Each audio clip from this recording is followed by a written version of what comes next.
यहाँ पर एक दूसरे के वह ईमानदार समालोचक थे यानी वे एक दूसरे के गुण दोष, उन्होंने जो पेंटिंग बनाई हुई है उन पेंटिंग में क्या गुण है और क्या दोष है वह वहाँ पर दर्शाते थे।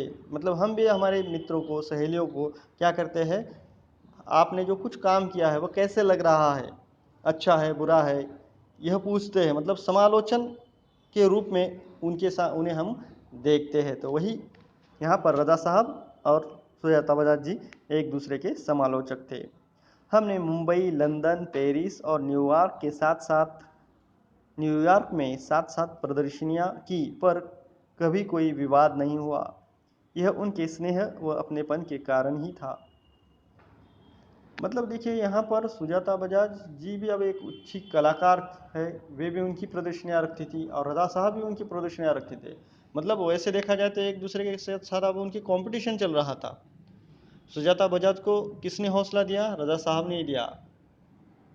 पर और अब दोनों की भी एक साथ ही प्रदर्शनियाँ हो रही थी, पर कभी उनमें विवाद नहीं हुआ। क्यों नहीं हुआ? क्योंकि एक अच्छे इंसान थे, उन्हें स्नेह और वह अपनेपन से लोगों के साथ रहते थे। यह गुण हमें वहाँ पर दिखाई देता है। हिंदी उर्दू तो हमेशा से ही बहुत अच्छी रही है उनकी। अंग्रेज़ी, फ्रेंच भी वह बहुत ही अच्छी लिखते थे। कविताओं से बहुत प्यार था उन्हें। शेर, गज़ल व पुराने हिंदी फिल्मी गाने बड़े प्यार से सुनते थे। एक डायरी रखते थे अपने पास, हर सुंदर चीज़ को लिख लिया करते थे उसमें। मेरी बेटी हेलेना, मेरी बेटी मतलब किसकी बेटी, सुजाता बजाज जी की बेटी हेलेना बहुत खूबसूरत हिंदी बोलती थी, तो उन्हें बहुत गर्व होता था। वे हमेशा उसके साथ शुद्ध हिंदी में ही बात करते थे। मतलब यहाँ पर उनका कौन सा गुण दिखाई देता है कि वह सभी भाषाओं से प्यार करते थे। हिंदी, उर्दू, अंग्रेज़ी, फ्रेंच, मतलब इन इतनी सारी भाषाओं का उन्हें ज्ञान था। मतलब वे पढ़ने में, ज्ञान हासिल करने में रुचि रखने वाले इंसान थे। उन्हें शेर, गज़ल, पुराने हिंदी गाने में भी उन्हें रुचि थी। और सबसे महत्वपूर्ण बड़ी एक जो बात है कि वो डायरी रखते थे। जो भी अच्छी बात दिखाई देती है वो अपनी डायरी में लिख लिया करते थे। मतलब अच्छी बातों का वह संग्रह करते थे।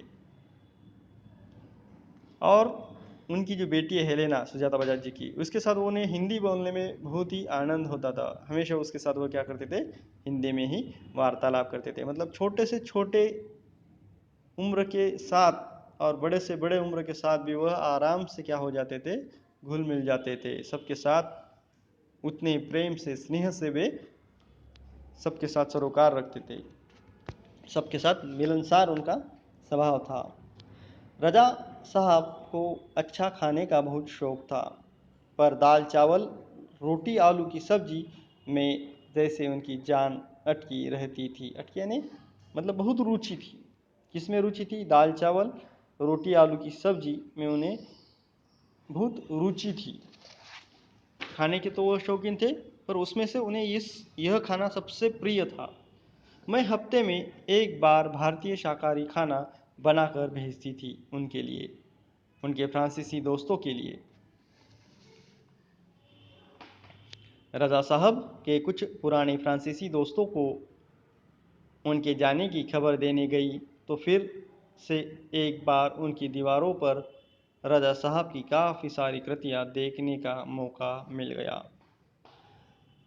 मैं हमेशा कहती, रज़ा साहब आप मेरे एंजल गार्जियन हैं, तो मुस्कुरा देते थे। पर सन 2000 के बाद से कहते, क्यों अब हमारी भूमिका बदल गई है, तुम मेरे एंजल गार्जियन हो, अब मैं नहीं। मतलब उन्हें जो फ्रांसीसी दोस्त थे, उन्हें जब सुजाता बजाज जी कहने गई कि रज़ा साहब नहीं रही, तो उनके घरों में, फ्रांसीसियों के जो दोस्त थे उनके घरों में कई सारी उनकी रज़ा साहब ने बनाई हुई पेंटिंग उनके दीवारों पर उन्हें देखने को मिली। और सुजाता बजाज हमेशा उन्हें अपना एंजल गार्जियन समझती थी। मतलब उन्हें प्रोत्साहन देने वाला जो व्यक्ति है ऐसा उन्हें मानती थी। लेकिन अब 2000 के बाद रज़ा साहब ही उनको क्या कह रहे थे कि तुम ही अब मेरी एंजल गार्जियन हो, मतलब तुम ही मुझे अब प्रोत्साहन देने वाली व्यक्ति हो, ऐसा वो कहते थे। मतलब यहाँ पर वे गर्व नहीं रखते थे। मतलब देखो, देखने की जैसी चीज़ है कि एक व्यक्ति जिन्होंने विभिन्न कलाकारों को, छोटे छोटे जो कलाकार हैं उन्हें हौसला दिया, बढ़ाया और उन्हें आगे लाया, पर इस बात का उनमें तनिक भी घमंड नहीं था। वे हमेशा दूसरों से सीखना चाहते थे, दूसरे के साथ अच्छा रहना चाहते थे। मतलब वह मान अपमान ऐसी छोटी छोटी बातों में नहीं समझते थे। यह हमें इस वार्तालाप से पता चलता है। अर्थात इस पाठ में रज़ा साहब के बारे में हमें सुजाता बजाज के जो संस्मरण है, यादें हैं, उन यादों से हमें पता चलता है कि रज़ा साहब एक बहुत ही अच्छे इंसान थे। वे सर्वधर्म भाव समभाव में विश्वास रखते थे, मानव मात्र से प्रेम करते थे, युवा कलाकारों को प्रोत्साहन देते थे। उनकी जिज्ञासा वृत्ति, कृतियों के प्रति लगाव आदि गुणों का यहाँ पर हमें दर्शन हुआ है। इस पाठ से हमें एक सच्चे कलाकार के दर्शन हुए हैं, ऐसा यहाँ पर हमें प्रतीत होता है। इस प्रकार रज़ा साहब के बारे में सुजाता बजाज जी ने अपने संस्मरण हमारे सामने रखे हैं। और हमसे भी हमें इस पाठ से यह प्रेरणा लेनी चाहिए कि हमें भी सर्वधर्म समभाव में विश्वास रखना चाहिए, मानवता मात्र से प्रेम करना चाहिए। लोगों को प्रोत्साहित करने के लिए भी, मतलब दूसरों की सहायता करने के लिए भी हमें हमेशा तैयार होना चाहिए, हमेशा जिज्ञासु वृत्ति रखनी चाहिए। इस प्रकार के गुणों को हमें अपनाना चाहिए, ऐसा इस पाठ से हमें बोध लेना चाहिए। धन्यवाद।